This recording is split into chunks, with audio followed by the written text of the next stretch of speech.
हरीला भावीन प्रीती पोटी भारवा हे त्याचे सर्वस्व ही साहे ऐसी कळवळाची जाती तरीला भावीन प्रीती तुका मुने माझे तुम्हा संतांवरी होजे ऐसी कळवळाची जाती तरीला भावीन प्रीती विठ्ठल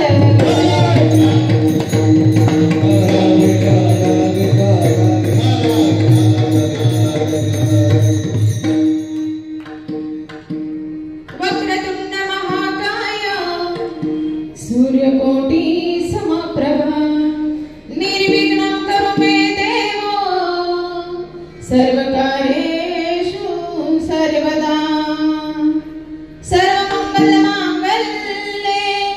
शिवे सर्वार्थ साधिके शरण्ये त्र्यंबके गौरी नारायणी नमस्तुते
दुसरे चरण संतांची त्यांच्या कृपा जाणे कथेचा विस्तार बाबाजी सद्गुरु दास तुका जयांची केली स्मरण होय सकळ वितेचे अधिकरण तेची वंदू श्री चरण श्री गुरूंचे ते नमस्कार नियत नमो ज्ञानेश्वर नमो ज्ञानेश्वर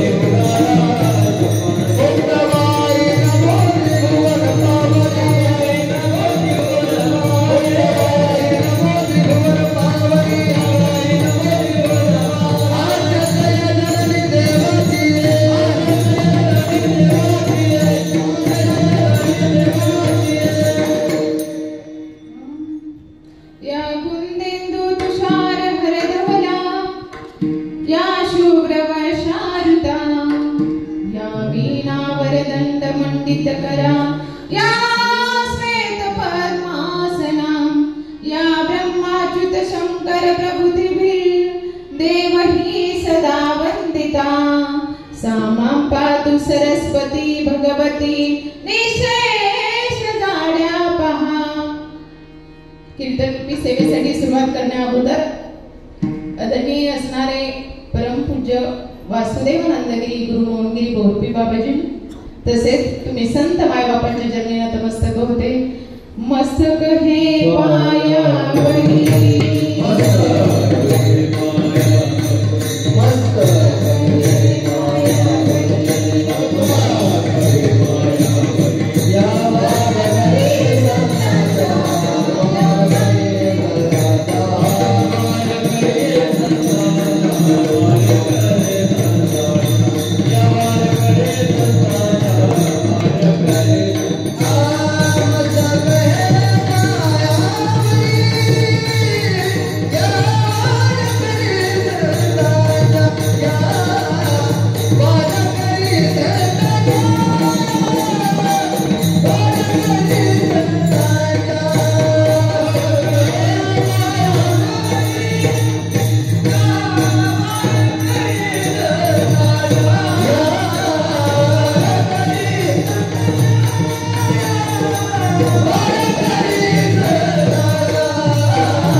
ऐसी कळवळ्याची जाते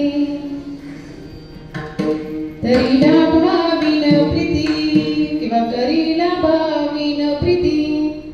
प्रस्तुत प्राप्त प्रसंगी कीर्तन रूपी सेवेसाठी निवडलेला अभंग जगद्गुरु जगद्वंदन संत श्रेष्ठ वैराग्याची मूर्ती असणारे देहू निवासी असणारे संत तुकोबरायांचा अवघ्या 4 चरणांचा सगळ्यांच्या पाठातला असणारा आणि काकड्यातल्या पहिल्या चरणामधला असणारा हा अभंग सेवेसाठी निवडलेला आहे.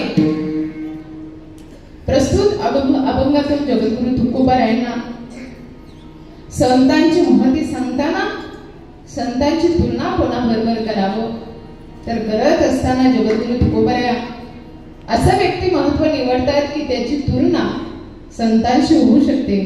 ती म्हणजे माय, ती म्हणजे आई, आणि ती आई असणारी सदैव काय असते, लेकराचे हित वाहे माऊलीचे चित्त. लेकराचे हित बघणारी सदैव माऊलीचे चित्त बघणारी असे माय असते. सदैव लेकरासाठी रात्रंदिवस एक करणारी ती माय असते. ऐसी कळवळ्याची जाती तरी लाभावी न प्रीती. तिच्या इतकं प्रेम वात्सल्य या जगामध्ये कुणीच करू शकत नाही अशी असते ती माय. ती माय काय करते तर ती पोटी भार वाहते, त्याची सर्वस्वी सारते, त्याचं दुःख सर्व सहन करते, त्याचा भार वाहते, ती म्हणजे माय असते. मग अशाच मायेची तुलना जगद्गुरु तुकोबराया अभंगातून शेवटच्या चरणामध्ये सांगतात की अशाच असणारी माय जी असते सदैव भार वाहण्यासाठी तत्पर असते. तसंच मी माझ्या संतांवरती सर्व माझा भार टाकून देत आहे, त्यांच्या चरणाशी नतमस्तक होत आहे. तुका म्हणे माझे मा संतांवरी ओझे, ऐसी कळवळ्याची जाती तरी लाभावी न प्रीती.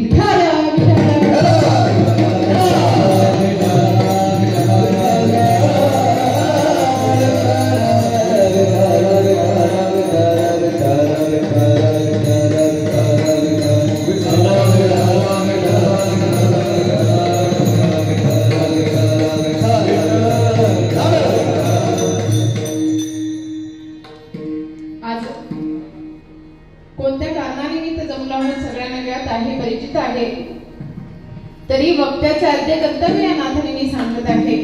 आज ज्या मातोश्री आपल्यातून जाऊन 1 वर्ष झालेले आहे त्या असणाऱ्या कैलासवासी सौ शांताबाई भिकाजी आगरे या माईंना आपल्यातून जाऊन वर्ष झालेले आहे आणि त्यांचं आज पुण्यस्मरण किंवा वर्ष श्राद्धाच्या कार्यक्रमानिमित्त आपण इथे जमलेलो आहोत. परंतु माई मागे असणारा त्यांचा परिवार जो आहे, त्यांचे पती आहे श्री भिकाजी सुखदेव आगरे, मुलं आहेत सुरेश भिकाजी आगरे, चंद्रकांत भिकाजी आगरे, त्याचबरोबर नाते आहेत समर्थ चंद्रकांत आगरे, राधिका सुरेश आगरे, सिद्धी सुरेश आगरे, पूर्वा सुरेश आगरे, असा समस्त आगरे परिवार या मागे आहे. अपेष्ट गणगोत्र मित्र परिवार या आगरे परिवाराच्या मागे आहे. परंतु आई जाण्याचं दुःख या आगरे परिवाराला आहे. आज वर्षापूर्वी मातोश्री यांच्यातून सोडून गेला. खरं म्हटलं तर पाहिलं झालं तर मनुष्य जन्माला आल्यापासून त्याचे अनेक सोहळे केले जातात, परंतु प्रत्येकाचे 16 संस्कार होत नाही. होतात फक्त 3 संस्कार. एक जन्म आल्या पिंडाची नामकरण संस्कार होत असतो. पहिला संस्कार म्हणजे नामकरण आणि दुसरा संस्कार म्हणजे देव ब्राह्मणांच्या आणि साधू संतांच्या तसेच नातेवाईकांच्या उपस्थित केला जातो, तो म्हणजे विवाह संस्कार. आणि तिसरा संस्कार म्हणजे तुम्हा आम्हा सगळ्यांचा निश्चित ठरलेला आहे, तो म्हणजे अंत्येष्टी संस्कार. आणि हा अंत्येष्टी संस्कार झाल्यानंतर 10 दिवसांनी केला जातो तो दशक्रिया विधी. आणि दशक्रिया विधीनंतर 13व्याचा विधी केला जातो. कारण 16 संस्कारांमध्ये आपल्या फक्त 3 संस्कार होतात आणि 13 शिल्लक राहतात, म्हणून केला जातो 13वा विठ्ठल विठ्ठल.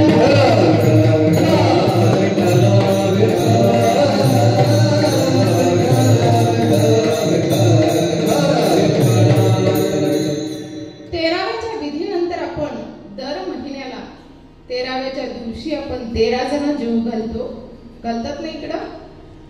स्त्री गेलेली असेल तर स्त्री 13 महिला घालतात, पुरुष गेले असेल तर 13 पुरुष जेवू घालतात.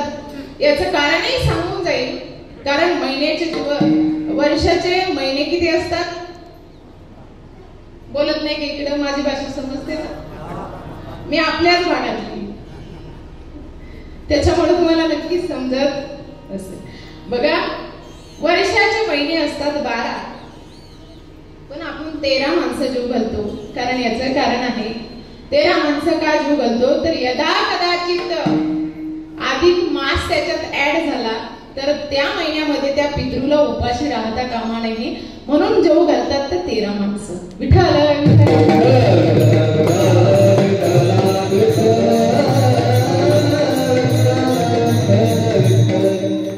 बघा, महिना पितृ आपण जेव घालत असतो आणि त्याच्यानंतर आज येत असतं तर ते वर्ष श्राद्ध, पुण्यस्मरण. प्रथमतः पुण्यस्मरण काय ते सांगून जाईल. पुण्यस्मरण म्हणजे काय तर तो व्यक्ती गेल्यानंतर आपण वर्षभर केलेलं पुण्यकर्म, म्हणजे आपण जे काही दान धर्म केले असेल किंवा ज्ञानदान केलं असेल किंवा वस्त्रदान केलं असेल किंवा अन्नदान केलं असेल, तेही काही आजच्या दिवशी जे आपण करतो ते पुण्यकर्म. आणि त्या व्यक्तीनं आयुष्यभर केलेलं पुण्यकर्म दोन्हींचा एकत्रित मिलाप होतो आणि आजच्या दिवशी त्या व्यक्तीला मोक्षप्रधान दिवस असतो, म्हणून त्या दिवशी केलं जातं ते पुण्यस्मरण. आणि आजच्या दिवशी आपण त्या व्यक्तीला ज्यावेळेस पिंडदान करत असतो त्या व्यक्तीला आजच्या दिवशी आपण तिळ पुण्य समर्पित करून आलेलो आहोत. त्याचबरोबर पिंडदानाचा विधी झालेला आहे आणि आता ज्ञानदानाचा विधी आहे. थोड्या वेळानंतर होईल तो अन्नदानाचा विधी होईल. म्हणजे आजच्या दिवशी जे आपण अन्नदान, ज्ञानदान आणि पिंडदान करतो हे खूप महत्वाचं असतं. आणि हे सर्व पुण्य नामस्मरणाच्या रूपाने आपण त्या व्यक्तीला, त्या जीवात्म्याला आपण समर्पित करायचं आहे, म्हणून केलं जातं वर्ष श्राद्ध. विठ्ठल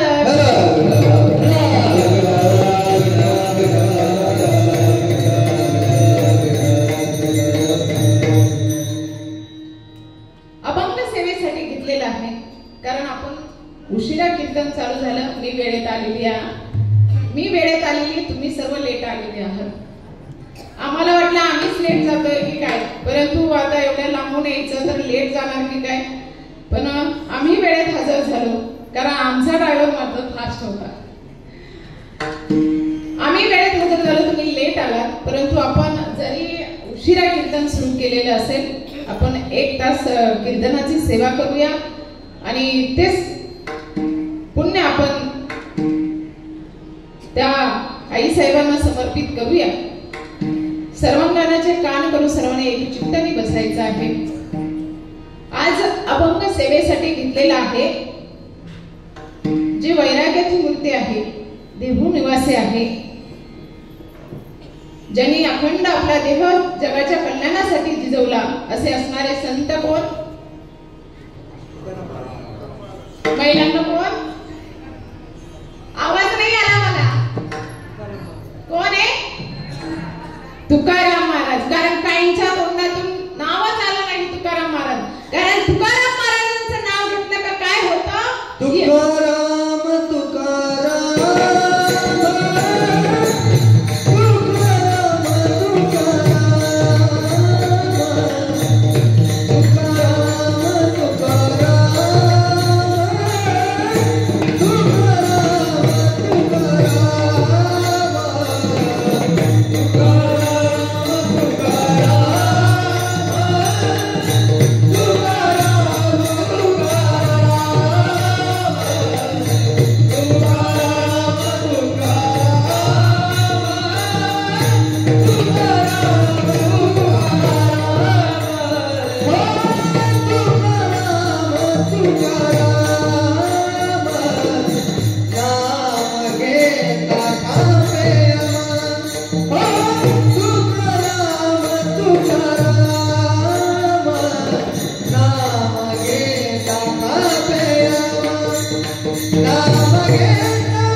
तुकाराम तुकाराम नाम घेता कापे आम नाम घेता कापे आम धन्य तुकोबा समर्थ धन्य तुकोबा समर्थ। ज्या तुकोबारायांचं नाव घेताच यमाने देखील थरथर कापावं असा असणारा जगद्गुरु तुकोबारायांचा अभंग आहे। आणि हेच जगद्गुरु तुकोबाराया तुम्हा आम्हा सर्वच मानव जीवनाला उपदेश करतात सांगतात आणि तेच आपण समजून घेतलं पाहिजे। खरं तर आपण सहज बोलता बोलता म्हणून जातो काय तुकोबांसारखा व्यवहार करतो काय तुकोबांसारखा वागतो सहज बोलतो आपण सहज बोलतो एखाद्याला। परंतु तुम्हाला सांगून जाईल तुकाराम महाराज कोण होते। बघा जगद्गुरु तुकोबाराया रोज दिन रजनी हाचे आमचा धंदा रोज उठायचे आणि नामस्मरणासाठी भंडारा डोंगरावरती जाय। अजून 2-3 डोंगर होते त्या डोंगरांवरती जाय। परंतु त्या डोंगरांवरती रोज तुकोबाराय भजनासाठी जात असायचे आणि जात असताना सांगून जात नव्हते भंडारा डोंगरावर चाललोय की भराड्या डोंगरावरती चाललोय सांगून जात नव्हते। पण ज्यांच्यामुळे आपल्या पायातली जोडवे आणि कपाळावरचं कुंकू ठसठशीत आहे अशा विचार करणाऱ्या जिजाऊ त्या स्वतः तुकोबारायांसाठी भाकरी घेऊन जात असायच्या। भाकरी थापल्या की बांधायचं गठुड आणि ते डोक्यावरती घ्यायचं निघायचं।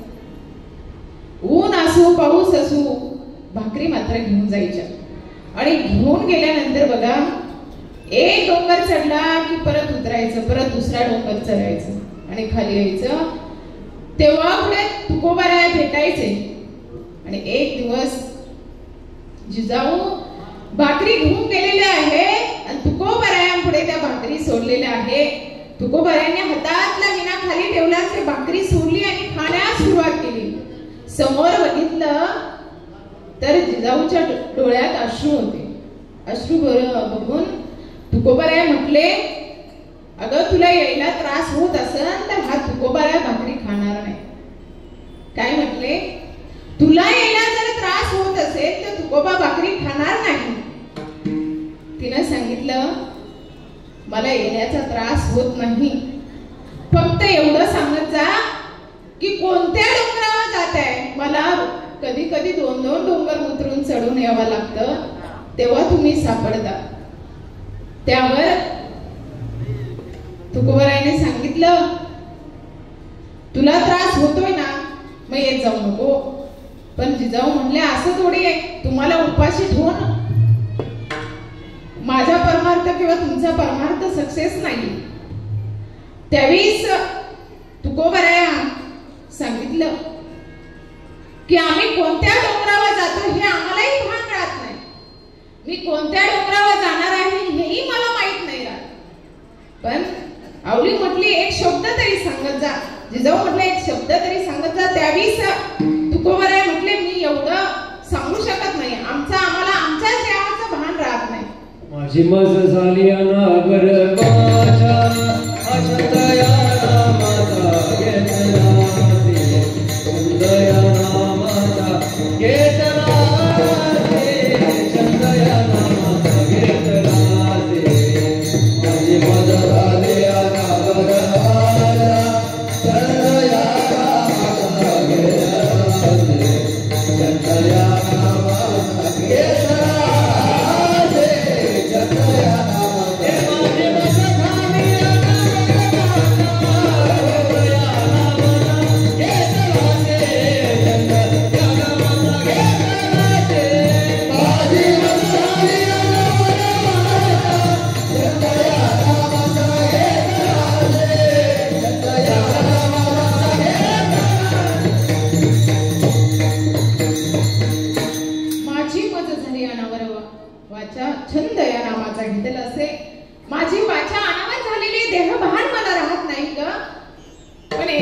सांगतो,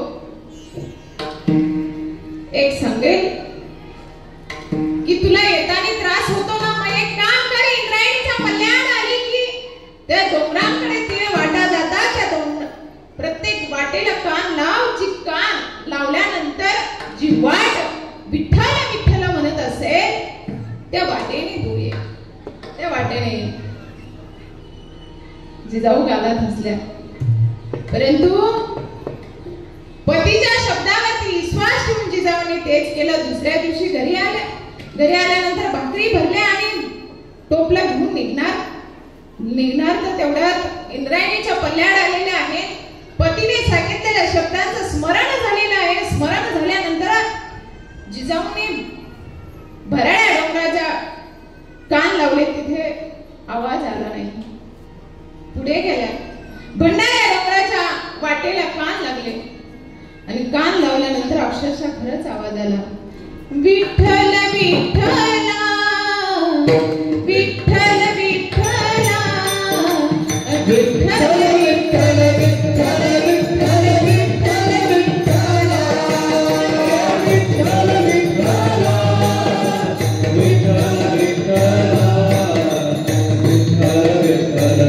विठ्ठल विठ्ठल विठ्ठल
जिजाऊंच्या डोळ्यातून अश्रू वाहू लागले.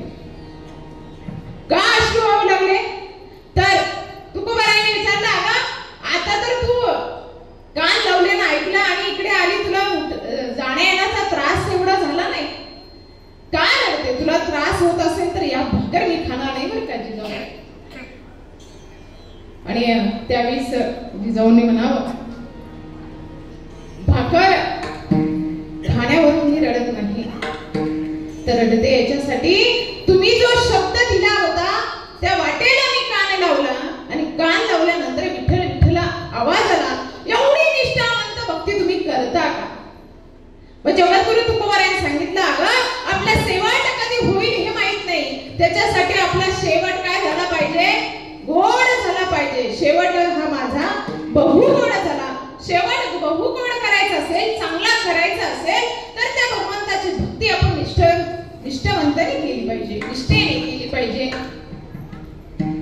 आणि आपण ज्या तुकोबारायाने निष्ठावंत भक्ती केली त्यांचा अभंग आपण सेवेसाठी निवडलाय आणि त्याच तुकोबारायांना आपण सहज म्हणतो, का रे तुकोबा सारखा वागतो आणि तुकोबांसारखे व्यवहार करतो. आपण त्यांच्या इतके व्यवहार आपल्याला जमणार नाही. त्यांनी दान केलं सर्व, आपण 1 रुपया दान करताना देऊ करतो असं करत असतो. असो विठ्ठल विठ्ठल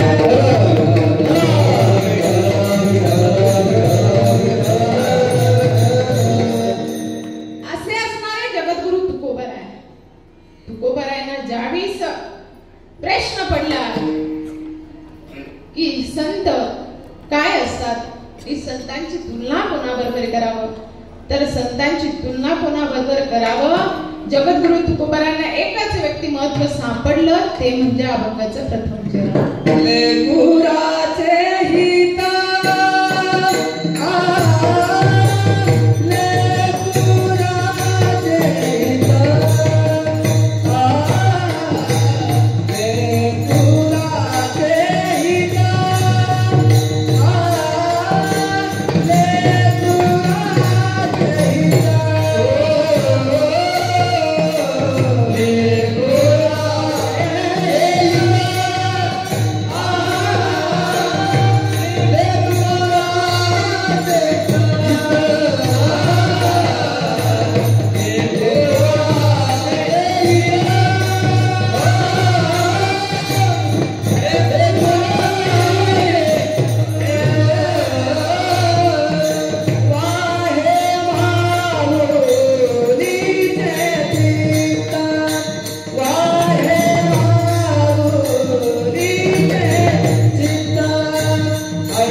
कंजूस असल्यासारख्या का टाळ्या वाजवल्या? जोरात वाजवा. बघा, लेकराचं हित बघणारी माय असते. जसे संत जगाचं हित बघतात, तशी माय आपले लेकराचं हित बघणारी माय असते.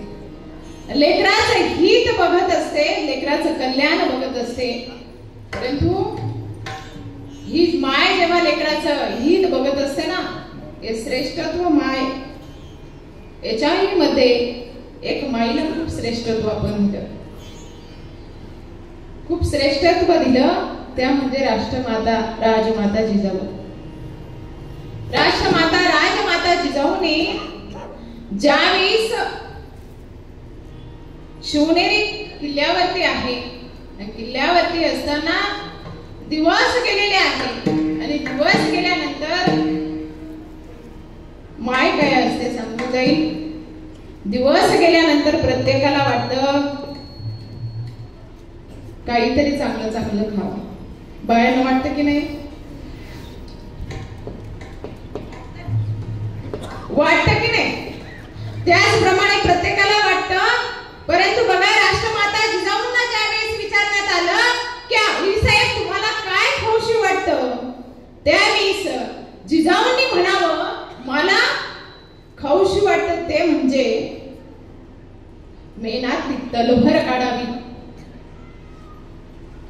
घोड्यावरती टाप मारावी आणि ज्या कोणी दुश्मनांनी माझ्या या राज्यातील महिलांवरती अत्याचार केले असतील, या समाजावरती अत्याचार केले असतील, त्यांचा शिरच्छेद करावा असं मला वाटतं. या राजमाता जिजाऊंना लागलेले डोळे होते. आपल्याला जर म्हटलं ना काय खाऊशी वाटतं, तर आपल्या महिला म्हणतील मला चिप्स आवडते, बोर आवडतं, काही काहींचं ते विचारायच नको, माती आवडते, ढेकळं आवडत्या. अरे ढेकळं खाऊन तुम्हाला पोर चांगले होणार नाही, ढेपलेच होतील. विठ्ठल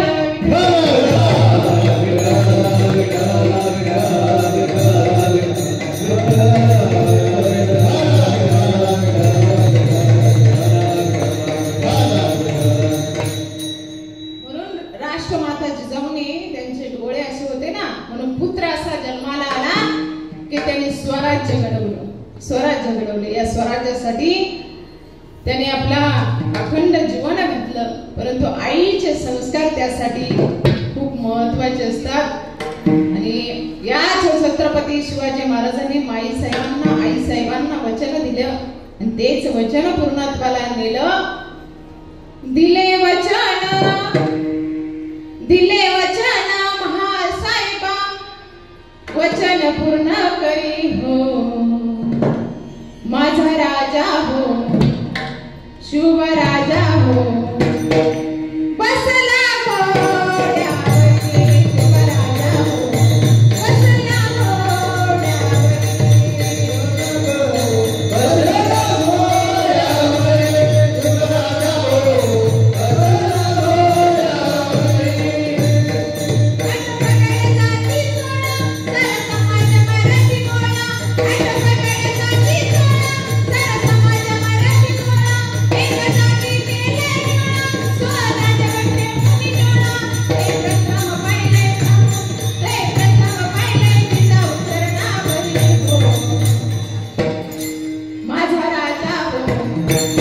शुभ राजा हो बसला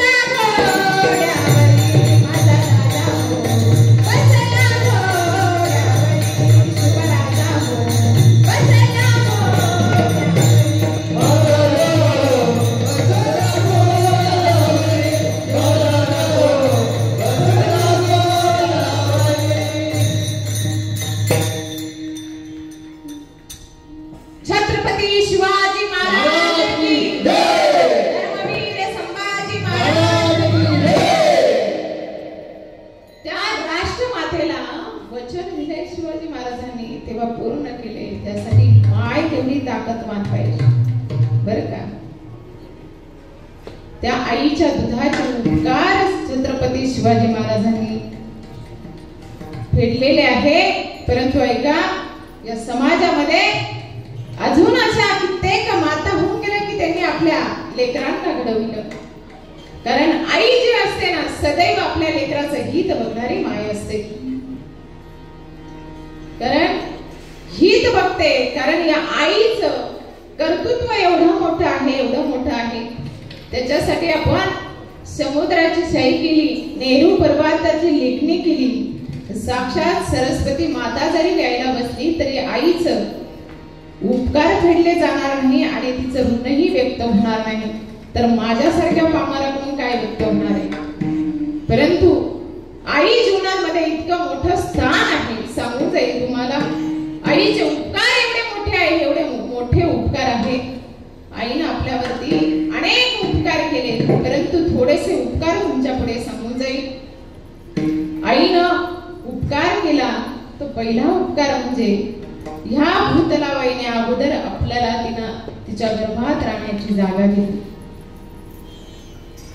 आपल्या गावात एखादा व्यक्ती जरी राहायला आला,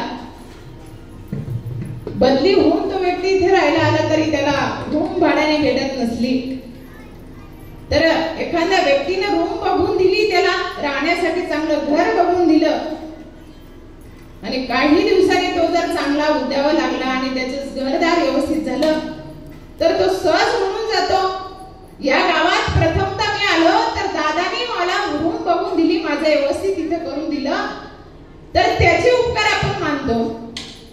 परंतु या जगात येण्या अगोदर प्रथमतः त्या माईने आपल्याला 9 महिने 9 दिवस तिच्या गर्भात राहण्यासाठी जागा दिली. त्या माईचे उपकार किती मोठे आहेत. विठ्ठल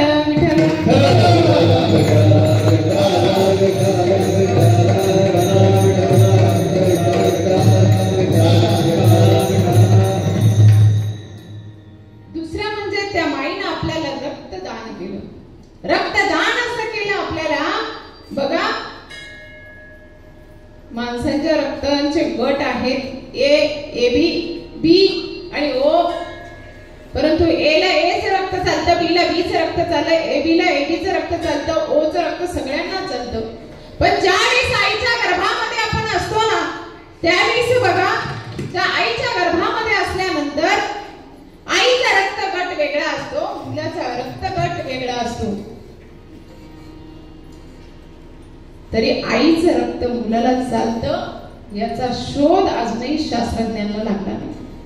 कारण आपण बघा, बाहेरचं रक्त एखाद्याला दान करायचं असतं तर रक्त आपण ज्याला चालतो त्यालाच आपण रक्तदान दान करतो.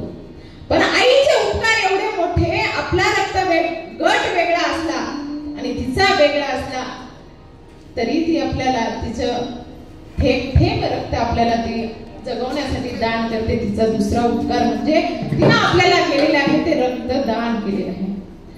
तिसरा उपकार म्हणजे तिने आपल्याला जीवदान दिलेले आहे. जीवदान कसं दिलेलं आहे बघा, ज्यावेळेस एखादा कठीण प्रसंग येतो आणि त्या कठीण प्रसंगाच्या वेळेस, समजा डिलिव्हरीच्या वेळेस सांगितलं जातं, डॉक्टर एक सांगतात एक तर आई वाचेल किंवा बाळ वाचेल. घरच्यांना विचारलं जातं काय वाचवायचं, त्यावेळेस घरचे सांगतात बाळ गेलं तरी चालेल परंतु आई वाचली पाहिजे. काय म्हणतात, आई वाचली पाहिजे.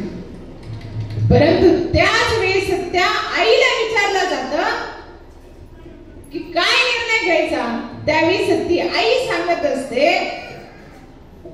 मी गेले तरी चालेल परंतु माझं बाळ वाचलं पाहिजे. एवढा मोठा तिचा उपकार आपण कधीच करू शकत नाही. आईचा तिसरा उपकार म्हणजे जीवदान आहे.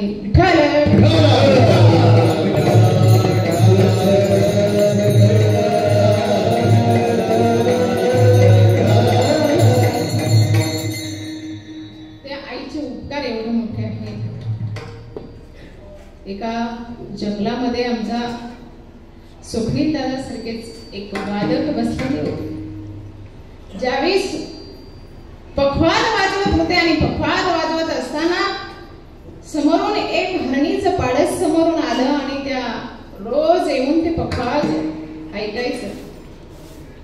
ऐकत असताना एक दिवस असंच स्वप्नील दादाने त्या हरणाला विचारलं, अरे बाळा तू रोज इथे येतोय, तुला या पखवाज वाजवणं आवडतं की याचा कोणत्या कला तुला आवडतात, त्याचा आवाज ऐकायला आवडतो, काय आवडतं? त्यावेळेस त्याने सांगावं मला याच्या आवाजाची गोडी नाही आणि याच्यातलं मला ज्ञानही नाही. काय वाजवलं पाहिजे, कसं वाजवलं पाहिजे, याच्यातून काय प्राप्त होतंय हेही मला ज्ञान नाही. परंतु त्याचं उत्तर ऐका ना, तुमच्या पखवाजाला जे लावलेले शैपान आहे, धूमपान आहे ते माझ्या आईच्या कातड्यापासून बनवलेले आहे म्हणून मी इथे ऐकण्यासाठी येतो. एवढं मोठे आईचे उपकार असताना त्या मला तुमच्या पखवाजावरती थाप पडली की मला असं वाटतं माझी मायच मला आवाज देते, माझी माय आवाज देते. एवढे मोठे आईचे उपकार तरी विसरता कामा नाही. आई थोर तुझे उपकार 9 महिने 9 दिवस, आई थोर तुझे उपकार. त्या आईचे उपकार खूप मोठे आहेत. तिचे उपकार आपण वर्णनच करू शकत नाही.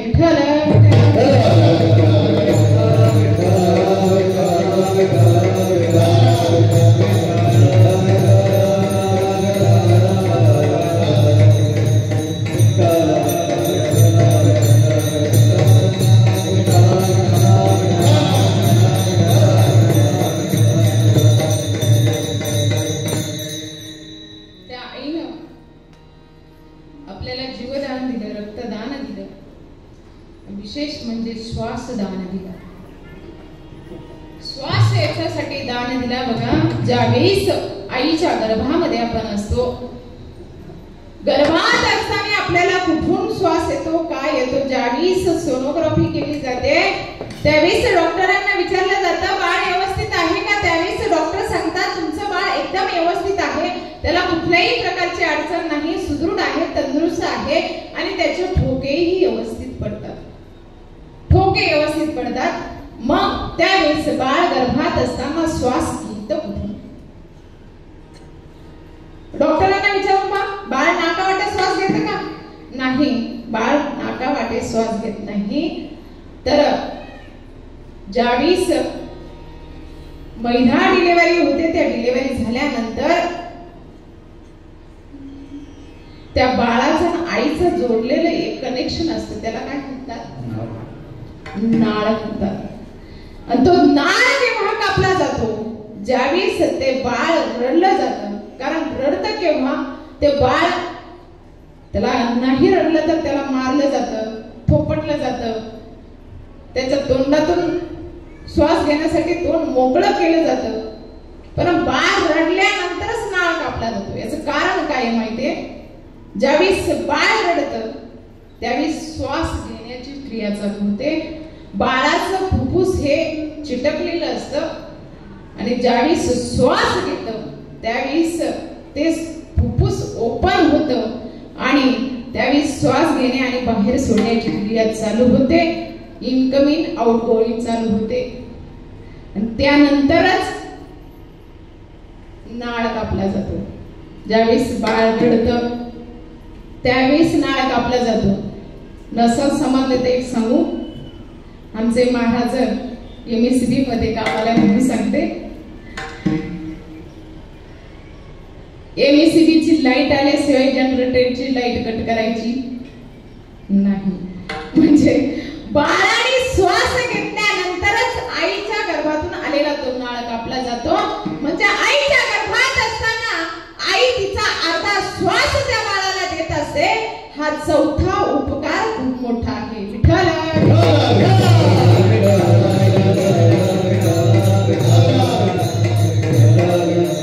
पाचवं दान आईने जे केलेलं आहे ते म्हणजे लज्जादान.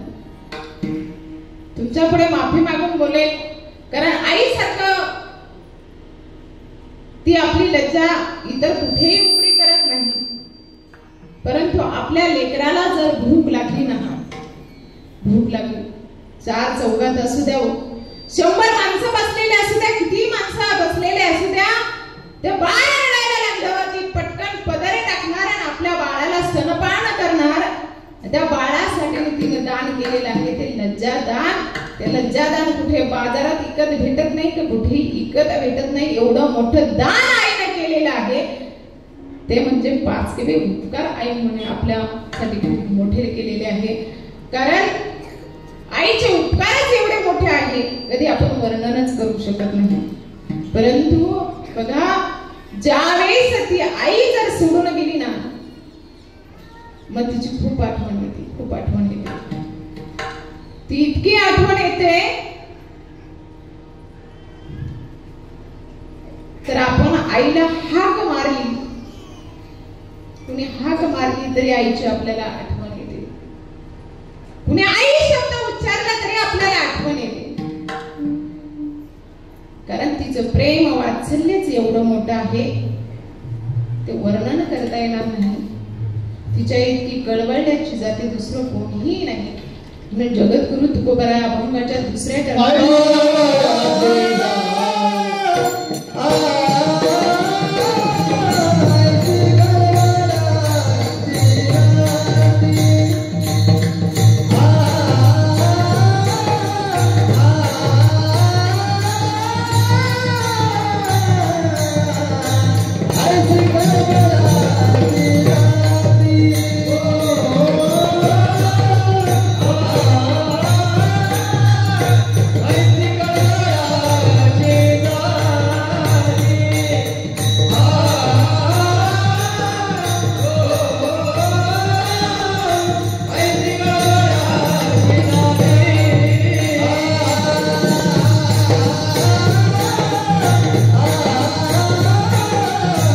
I think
तुमची एनर्जी वाढते म्हणून जोराच्या वाजवा.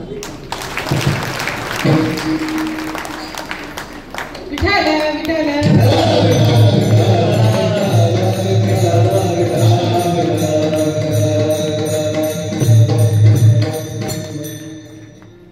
काय गायन करायला परिश्रम घ्यावा लागतात, खूप परिश्रम घ्यावा लागतात, तेव्हा येतं बरं काही. तसंच येत नाही. आणि मग ते एवढे छान गायन करतात, पखवाजवाले एवढे छान वाजवत आहेत. आपल्या गावामध्ये एवढं मंदिर मोठे, तर आपल्या गावात सप्ताह सुद्धा मोठाच होत असेल ना. मग आपल्याला सवय पाहिजे ना टाळ्या वाजवायची.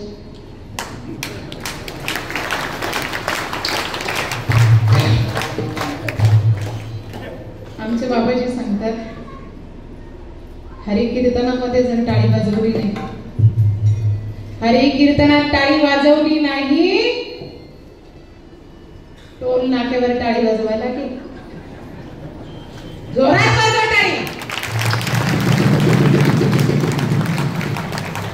काय माझ्यापेक्षा तुम्ही फ्रेश होता टाळी वाजली का? बघा बरं किती प्रसन्न हसमुख चेहरा येतो. विठाल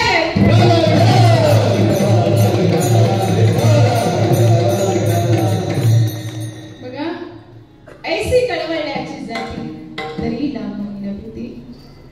त्या आईसारखं माया प्रेम कुणीच देऊ शकत नाही. किती आई होण्याचा प्रयत्न केला तरी आई आपली कुणीच होऊ शकत नाही, कोणीच नाही होऊ शकत, किती प्रयत्न करा. मला आई सांगायची आहे, कारण आज समाजामध्ये आपण बघतो इतकी बिकट परिस्थिती चालली, इतकी बिकट परिस्थिती चाललेली आहे की खरं म्हटलं तर आपल्या हिंदू धर्मामध्ये जास्त चाललेलं आहे. वृद्धाश्रम खोलली जातात, तर कुठे खोलली जातात?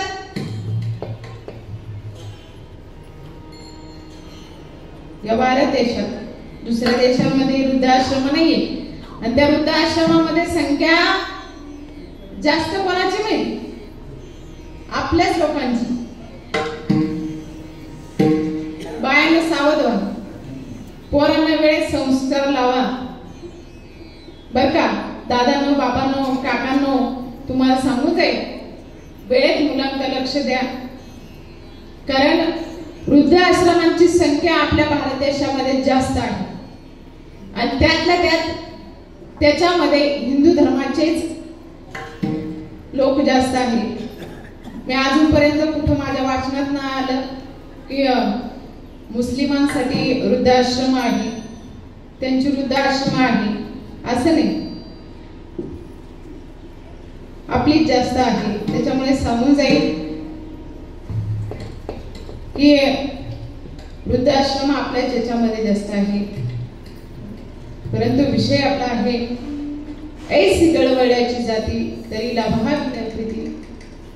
आईसारखं प्रेम वात्सल्य कुणी करू शकत नाही. तिच्यासाठी आपण वृद्धाश्रमाची द्वार उघडी करून देतो, हे आपल्याला अजूनपर्यंत कळलं नाही. परंतु सांगू, माय कशी असते, माय जी असते ना, ती चांगल्या लेकरावरती ते प्रेम करते. पण एखादं लेकरू जर डुळं पाकळं आंधळं असेल तर त्याच्यावरतीही त्याच्यापेक्षा जास्त प्रेम करते. ती माय असते. विठ्ठल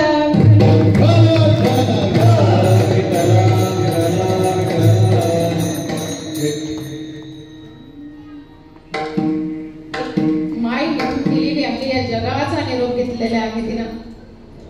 जगाचा निरोप घेतल्यानंतर त्या आईनं बघा, तिला 3 मुली आणि 2 मुलं होते.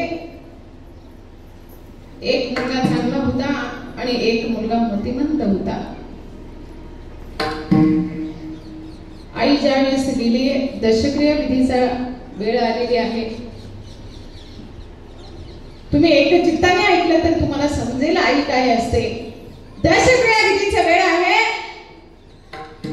दशक्रिया विधी चालू आहे, पिंडदानाचा विधी चालू आहे. परंतु पिंडदान झाल्यानंतर ज्यावेळी काक स्पर्श होण्याची वाट आपण बघत असतो, आणि त्या काक स्पर्श होण्यासाठी पिंडदान तिने ठेवलेलं होतं. ते पिंड ठेवल्यानंतर सगळेजण काक स्पर्श होण्याची वाट बघताय. अंदाज पावला 100 शिवेल, मगच कावळा येईल शिवेल. सगळे आतुरतेने वाट बघताय. कावळे यायचे झाडांवरती गरके मारायचे आणि निघून जायचे. यायचे झाडांवरती गरके मारायचे, निघून जायचे. परंतु त्यातली एक म्हातारी अशी होती की त्या गेलेल्या आजीची मैत्रीण होती. तिनं विचार केला, हिचा जीव त्या पांगळ्या पोरांचा अडकला नसता. तिने विचार केला आणि म्हटले, अरे इथं काय बसलाय, जा त्याला घरी ठेवलंय, त्या सगळ्याला घरी ठेवलंय, घेऊन या त्याला इथे. अरे तिच्या जीव अडकला असेल, त्याच्यामध्ये जीव अडकले असेल तिचा. रिक्षा करून घेऊन गेले आणि त्याला आणलं. आणल्यानंतर ते आपलं त्याची लाळ गळते, मतिमंद, तो बोलता येत नाही, काही नाही. त्याला तिथं बसवलं. एक एक जायचा, त्या पिंडाभोवती पाणी ठेवायचा. पण घरातील व्यक्ती जायला तयार नाही. कोण याची जबाबदारी घेईल, कोण याला सांभाळेल, कोणी तयार नाही. आजूबाजूच्या महिला म्हणायला लागल्या, अगं पुरीने जाग, पुरीने जाग, पाणी फिरवा, तुझ्या सदैला मी सांभाळील असं म्हणावं. लिकी उठल्या आणि गेलं, पाणी फिरवलं. सदैला आम्ही अंतर करणार नाही, त्याला सांभाळू आम्ही.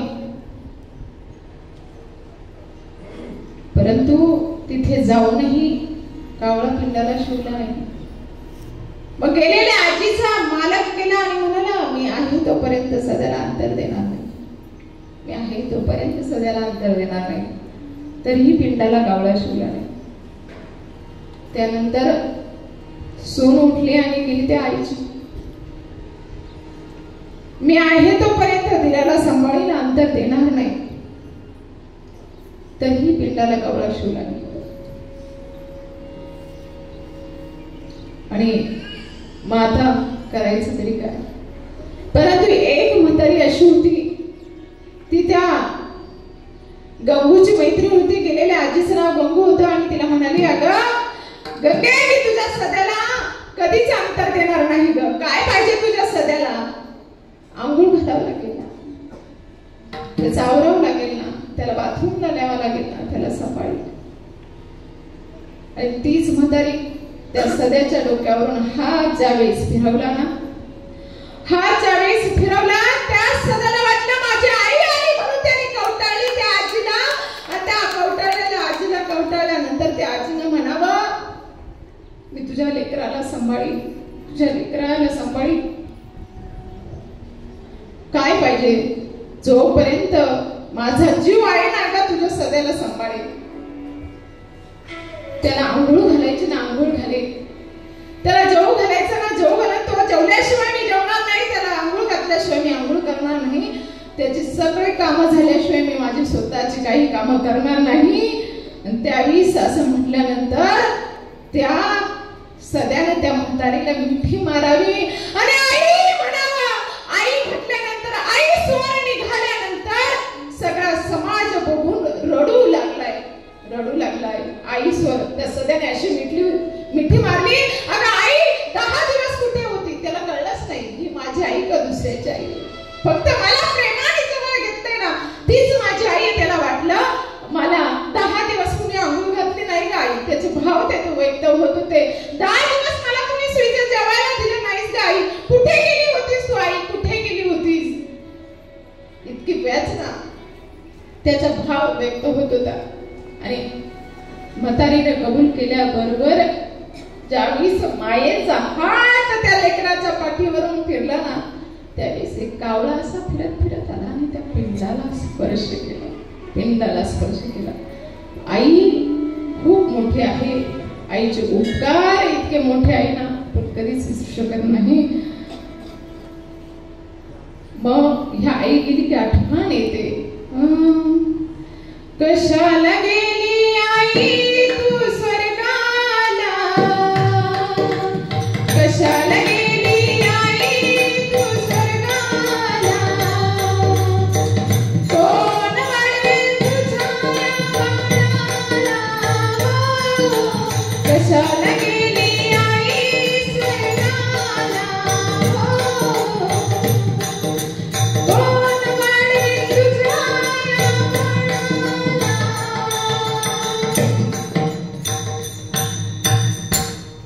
आई गेल्यानंतर तिची आठवण येते. आईसारखं मातृत्व या जगामध्ये आपल्याला कुठेच मिळणार नाही. कारण आई असे असते ना, हाक मारूनही सुद्धा आई येत नाही. आई एकदा ढगाआड गेलेला सूर्य आपल्याला परत दिसेल, परंतु माती आड गेलेली आई आपल्याला परत दिसणार नाही. माती आड गेलेले वडील आपल्याला दिसणार नाही. म्हणून आई वडिलांची काळजी घेत चला. विठ्ठल विठ्ठल.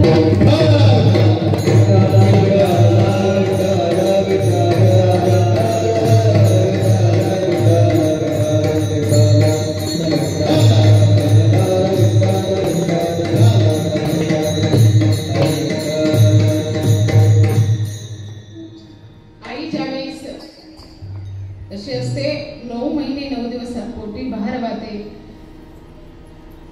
तेच अभंगाच्या 3रा चरणात पोटी बाहेर वाहे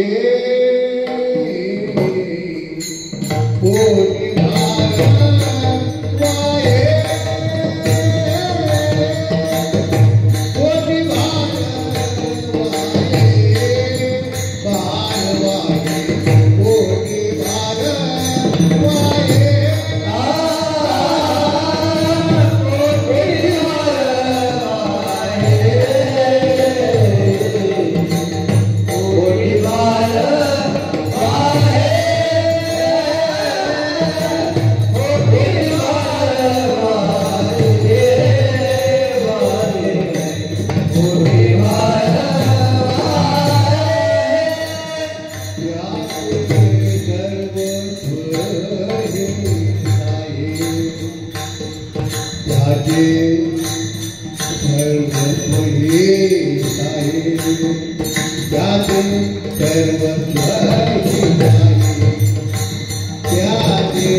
सापिके वस्तीवरती तेव्हा बाबा होते आणि आजही बाबांची साथ संगत लागली.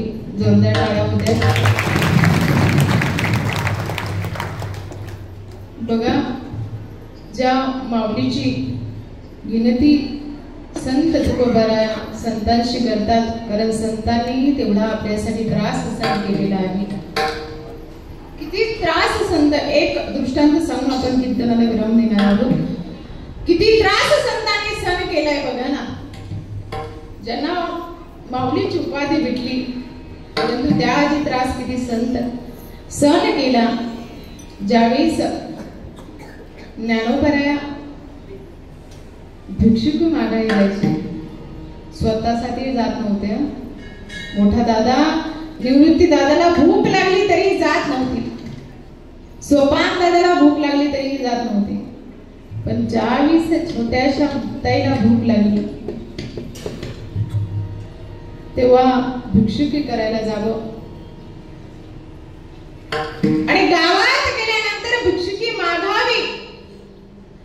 द्यावं कोणीतरी थोडस, माझ्या मुक्तेला भूक लागली, माझ्या मुक्तेला भूक लागली, कुणीतरी थोडस तरी द्या. एका महिलेला दया आली आणि तिनं मूठभर ओंजळभर पीठ ज्यावेळेस दिले, त्या झुळीमध्ये पीठ घेऊन ज्ञानोबाराय निघालेले आहे. आणि हेच दृश्य त्या विसोबा खेत्राने बघावं आणि बघितल्यानंतर धावत यावा. आणि धावत आल्यानंतर काय करतोस इथे? या संन्यासाच्या कर्त्यांना अक्कल नाहीये, कुठे फिरावं कुठे नाही. यांना वाळीत टाकलेलं आहे तरी गावामध्ये फिरतील आणि भीक मागतीलच. आज त्या ज्ञानोबारायांच्या दर्शनासाठी इंद्रायणीच्या लांबवर किती लांब रांग लागते. त्याच ज्ञानोबारायांना भिक्षुकीसाठी अन्न भेटत नव्हतं. विसोबा खेत्राने ती झोळी खाली टाकावी आणि त्या झोळीतलं पीठ खाली ओतावं आणि त्याच्यावर पायी द्यावा, त्याच्यात माती मिक्स करावी. पण बघा, ज्ञानोबाराया माघारी गेले आपल्या कुटियावरती आणि कुटियावरती गेल्यानंतर ज्यावेळेस दरवाजा बंद केलेला आहे, या समाजाचा त्रास इतका आहे, त्यावेळेस रडू येत आहे. कारण त्रास सहन संतांनी केला, परंतु ज्यावेळेस कुटियाचा दरवाजा बंद केला आहे त्यावेळेस मुक्ताई म्हणते, दादा तुम्हाला या समाजासाठी ईश्वर तुम्हाला घर मानतं आणि तुम्ही ईश्वराशी माझे घर मानता, तर या समाजासाठी खचून तुम्हाला जमणार नाही. त्यावेळी सध्या मुक्तेनं परत मांडे खाण्याची इच्छा व्यक्त करावी आणि ज्ञानोबारायांनी मांडे खाण्यासाठी तयारी करावी. खापर मागायला गेलं तर कुणी खापर दिलं नाही. शेवटी ज्ञानोबारायांनी पाठीचं खापर केलं तयार. अहो, इतका या समाजाने त्रास दिलेला होता की शरीरामध्ये इतका धगधगता अग्नी तयार झाला होता का त्याच अग्नीच्या जोळावरती खापर भाजावं, ते मांड भाजावं. आणि ते मांड कसे करतात, मांडे कसे खात्या बघण्यासाठी विसोबा खेत्राने ज्यावेळेस यावं आणि आल्यानंतर बघावं कशी मांडे करतात, कशी खातात बघण्यासाठी विसोबा खेचर खिडकीतून डोकं लागले. आणि डोकत असताना त्यावेळेस माऊलींनी म्हणावा, या काका या, काका या, मांडे खा. आणि मुक्ताईने ताट करून द्यावं. इतके उदार संत असतात, इतके उदार संत असतात. मुक्ताईने ताट करून द्यावं आणि त्या विसोबा खेचराला मांडे खायला लावं. जे संत एवढे उदार असतात, म्हणून या संतांना उपमान देतात जगद्गुरु तुकोबराया की लेकराचं जसं हित बघत असतात तसेच समाजासाठी तुम्ही हे समाजाचं हित बघतात. लेकराचे हित वाहे माऊलीची चित्त, ऐसी कळवळ्याची जाती तरी लाभावी न पिती, पोटी भार वाहे त्याची सर्वस्वी आहे. आणि म्हणून तर जगद्गुरु तुकोबा म्हणतात, संतांनी जसा भार सहन केलाय तसाच भार माझा तुमच्या चरणावरती आहे. तुका माने माझे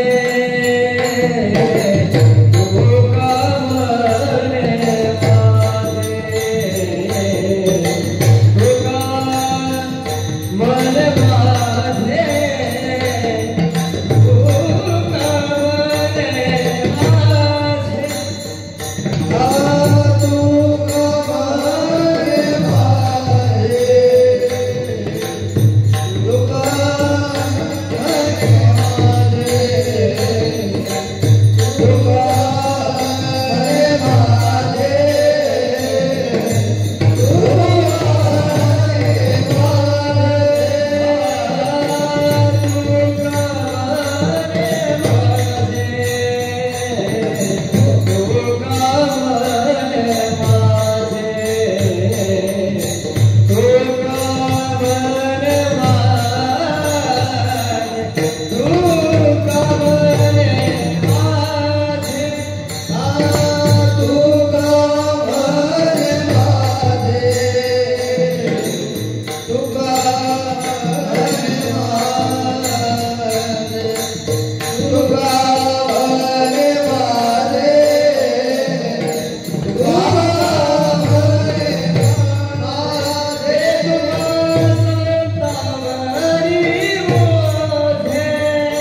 करेला भाविना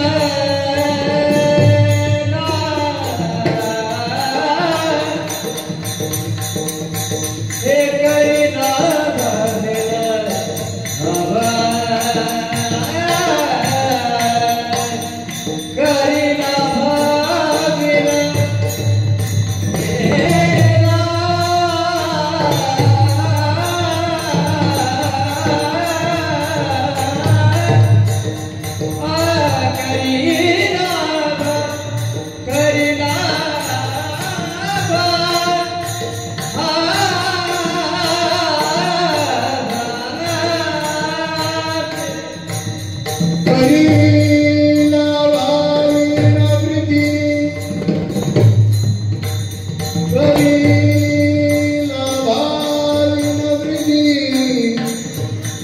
करीना भाविना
Hey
मिनिटात आपण विरामलेला आहोत.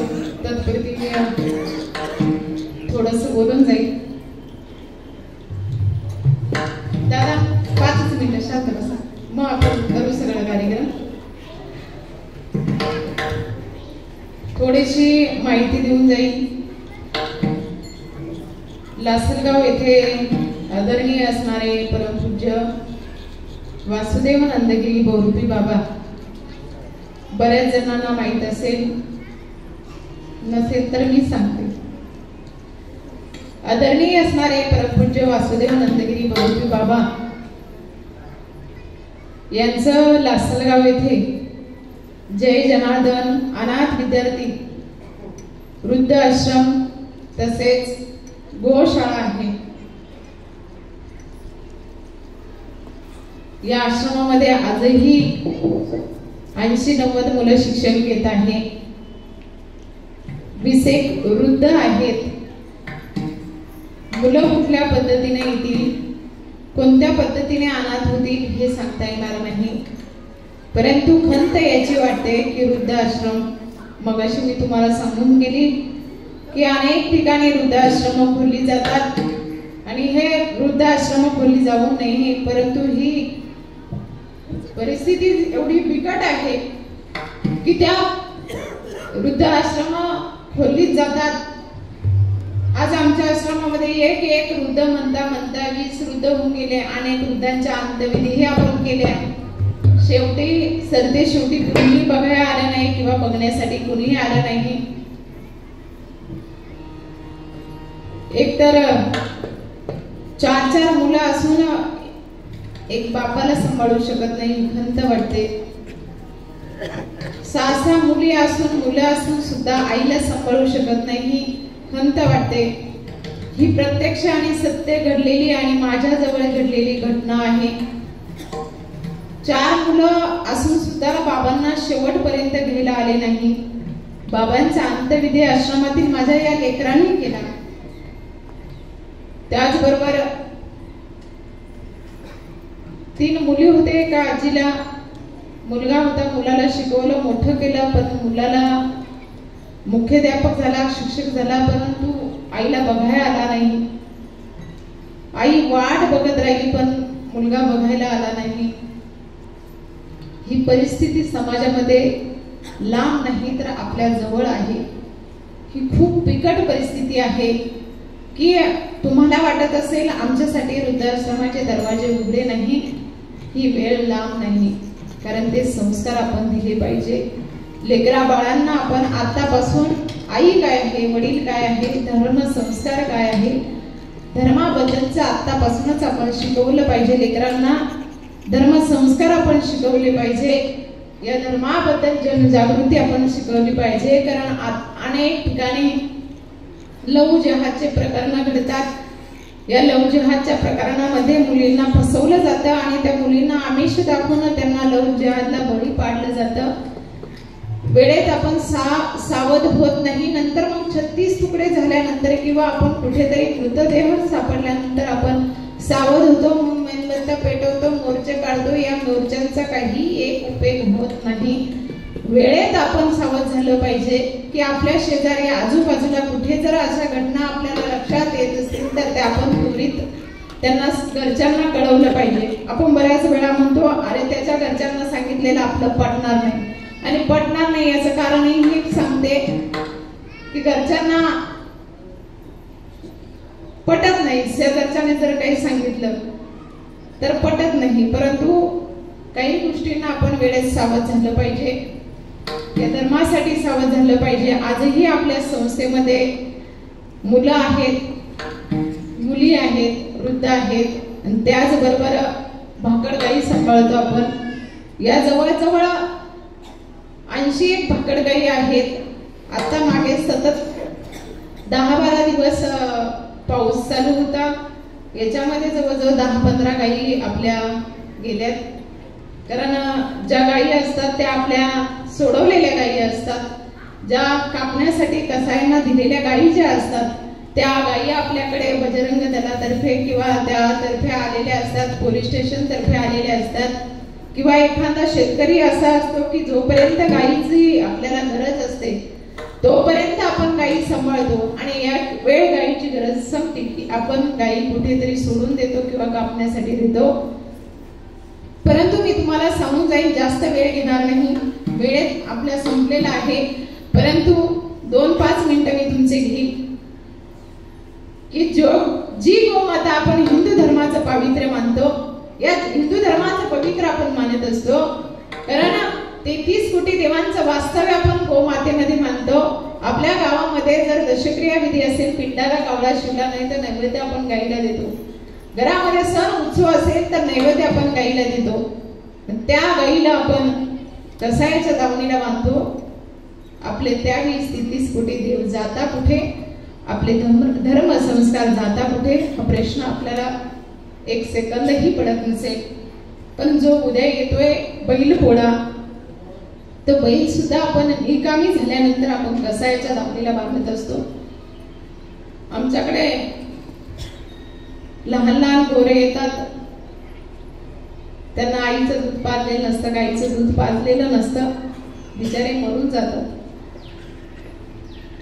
आपण कुठेतरी सुधारलं पाहिजे की आपल्या मनामध्ये थोडीशी तरी आपल्याला वाटली पाहिजे की आपण अरे निरापराध जीवाला त्याच्या आईचं दूध न पाजता त्याला उपाशी मारतो. पण उद्या बैल पोळा आहे, तुम्हाला सांगून जाईल, तो बैल सुद्धा आपल्यासाठी शेतकऱ्यासाठी इतका कष्ट करतो, राबतो आणि त्या बैलाला शेवटी आपण भक्षक त्याचा आपण बनतो. एकच सांगेल, त्या बैलाचं देखील आपण भक्षक बनू नका. तो बैल जर महादेवाच्या कुंडी पुढे आपण असला तर त्याचं आपण दर्शन घेतो. काय करतो? दर्शन घेतो. बैल पोळ्याच्या आदल्या दिवशी त्याला धुवून काढतो, बैल पोळ्याच्या दिवशी त्याला धुवून काढतो, स्वच्छ करतो, त्या दिवशी त्याची पूजा करतो. आपण शेतकरी आहोत, शेतकऱ्याने आपला धर्म राखला पाहिजे. मग तो शेतकरी, तो बैल जर म्हातारा झाला तर कसायाच्या दावणीला बांधू नका. उद्या बैल पोळा आहे ना, एकच सांगेल, त्या बैलासाठी आपण जे काही घेऊ ना ते आपल्या हिंदू लोकांकडूनच घ्या. कारण आपण सुधरत नाहीये, आपल्याला कळत नाहीये की आपल्या धर्माविषयी जे आपल्या धर्म नायनाट करायला जे निघाले त्यांच्या आपण मागे मागे पळतो. आज बऱ्याचशा बातम्या येतात की धर्म बदलताय किंवा बळजबरीने धर्म बदलायला लावतात. काहींना तर माझं हे बोलणं चुकीचंही वाटत असेल, परंतु ऐका, आपल्या लेकरांना सुद्धा धर्मांतर करायला लावण्याची वेळ एक दिवस येईल, तेव्हा तुम्ही जागृत होशाल का? त्यामुळे अगोदरच जागृत व्हा, कारण ती वेळ लांब नाहीये. तुम्हाला वाटत असेल आमच्या गावात तसे प्रसंग घडत नाही. आज श्रीरामपूरमध्ये परवाच ती घडलेली घटना तुम्हाला सगळ्यांनी बातमीमध्ये वाचली असेल, ऐकली असेल की छोट्या छोट्या मुलांना धर्मांतर करायला लावताय. आपण जागृत व्हा, वेळेत जागृत व्हा, कारण आपला धर्म टिकला पाहिजे. या धर्माविषयी संस्कृती आपण टिकवली पाहिजे. वेळेत जागृत नाही झालं तर आपला बांगलादेश पाकिस्तान होण्यास वेळ लागणार नाही, म्हणून वेळेत जागे व्हा, एवढंच सांगेल. आणि आजही आपल्या शाळेमध्ये जवळजवळ 80 गायी आहे, त्या गायींचं शेड बांधण्याचं काम चालू आहे. कारण मागेच पावसामुळे 10-15 गायी आपल्या गेल्यात आणि ते त्यांच्यासाठी शेड बांधण्याचं काम चालू आहे. तर यथाशक्तीनं ज्याला कोणाला त्या गोमातेसाठी मदत करता आली तर करावं. कारण तसं पाहिलं तर आमची काही कुठे 10 एकर शेतीत नाही, आणि त्या शेतीचं पीक येईल आणि आम्ही त्याच्यावरती आश्रम चालू असं नाही. तुमच्यासारखे दाते आमच्या पाठीशी उभे राहतात, दान करतात, म्हणून आम्ही या लेकरांचा आरोग्य सांभाळू शकतो, शिक्षण सांभाळू शकतो, गोमातेला चारा आणू शकतो. दाते असतात, काही अन्नदान करतात, कोणी धान्यही देतं आणि कोणी गायींसाठी चाराही देतं. म्हणून यथाशक्ती सांगेल, ज्याला कोणाला मदत करता आली त्यांनी आश्रमाची इथे धर्मपीठी ठेवलेली आहे, त्या धर्मपीठीमध्ये दान करावं अशी सदैव इच्छा व्यक्त करेल. आणि या आगरे कुटुंबातून आज कैलासवासी शांताबाई भिकाजी आगरे या मातोश्रींचरणी, या मातोश्रीला भगवंत चरणी चांगली जागा भेटो आणि भगवंताला अशीच प्रार्थना करूया आणि ही सेवा भगवंत चरणी समर्पित करूया. ज्ञानेश्वर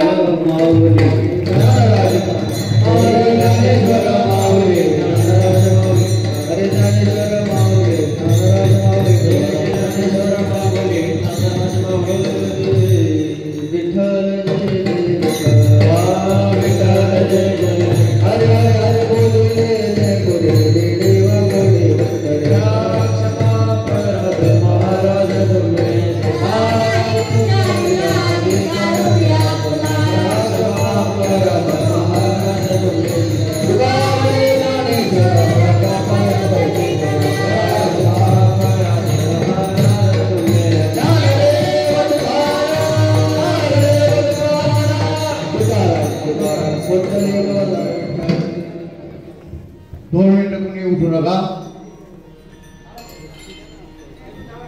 सदर कार्यक्रमासाठी उपस्थित असणारे सर्व बंधू आणि भगिनींनो, आज या ठिकाणी कैलासवासी सरदार